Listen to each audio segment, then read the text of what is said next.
At this point, let's bring in Office of Civil Defense Bicol Press Information Officer Gremel Naz.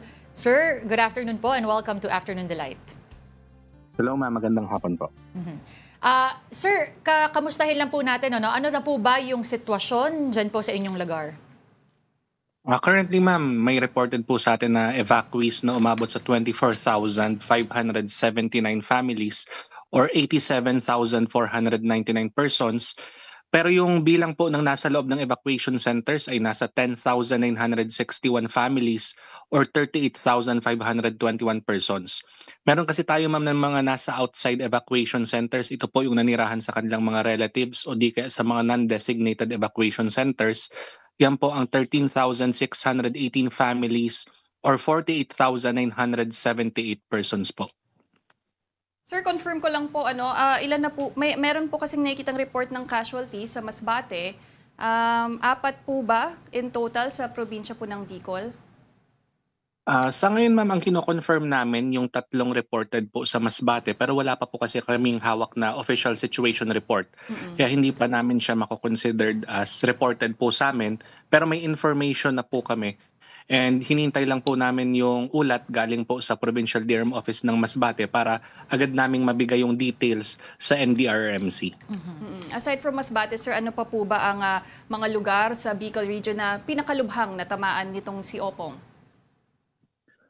Mostly po yung sa southern part ng Bicol, yung southern Sorsogon and southern Albay.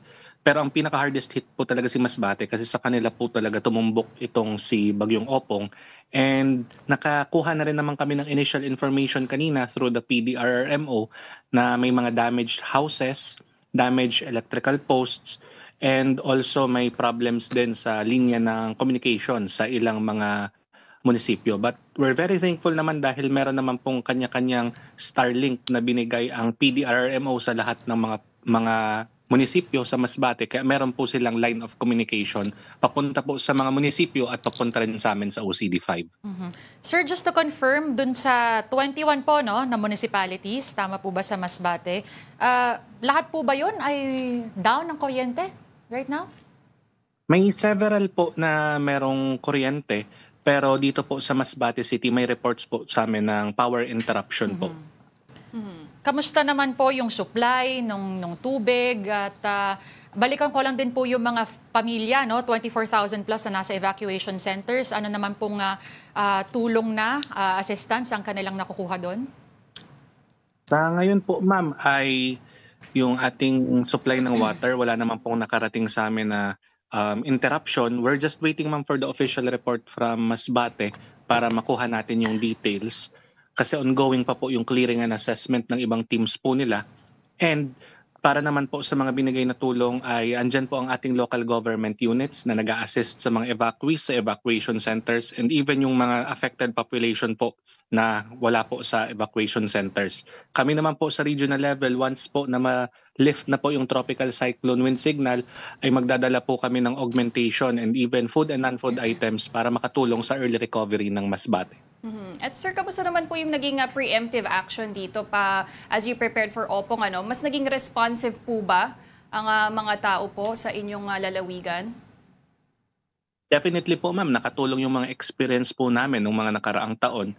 Gaya po nung Bagyong Christine, na grabe po yung pagbaha sa Kabikulan. And very effective din na as early as possible na mag-conduct kami ng regional meeting and regional na dialogue together with the different PDRMOs. But hopefully po ay ma-coordinate din agad namin kung meron bang casualties, ma-confirm agad namin and mabigyan din ng tulong yung pamilya po. Sir, ngayon pinapakita natin yung mga nasirang mga infrastructures, tapos nakita natin madaming damage on social media. Meron na po ba kayong estimate kung magkano na po yung damage na nagawa agriculturally and sa, again, infrastructures po dito ni Opong? Sa ngayon ma'am, wala pa po. Pero most probably sa mga susunod na araw, makakakuha na po kami niya ng data since ongoing pa po yung assessment ng mga team sa ground po. Sir, ano pong best way to reach Bicol region right now? Kasi mukhang yung mga daan, puro mga puno, nahulog na po. So is it via air na lang po? At anong tulong po ang pinakakailangan ngayon? Diyan. Sa mainland Bicol naman po, ma'am, from Camarines Norte to Matnog Port, ay wala naman pong reported na unpassable roads. So dyan po sa major highway po natin sa Kabikulan ng Matnog ay okay naman po yung daan. Pero yung papunta po ng Catanduanes at Masbate ay may tropical cyclone wind signal pa po tayo. Kaya baka maipit pa po sila sa daan or even sa labas po sila ng ports maghihintay. Kaya we still recommend na ipagpaliban po muna until malift na po yung tropical cyclone wind signal. At anong tulong po ang pinakakailangan ngayon, sir? So ayun ma'am, yung mga food and non-food items na makakatulong din sa mga taga-Masbate and even temporary shelter materials para makastart na rin po ng early recovery. Sir, maybe aside from planning their trips, yung kanila po mga pagbiyahe wherever they wanna go, ano pa po yung paulit-ulit na reminder sa mga residente po? Kahit po na medyo malayo na po itong si Bagyong Opong, medyo lumalayo na po sa Kabikulan, ay dapat mag-ingat pa din po dahil nasa tropical cyclone wind signals pa po ang ibang parts ng Bicol and nandyan pa rin po yung threat ng pag-ulan. Alright, maraming salamat po for that update. That was Office of Civil Defense, Bicol Press Information Officer Gremil Nas. Maraming salamat po.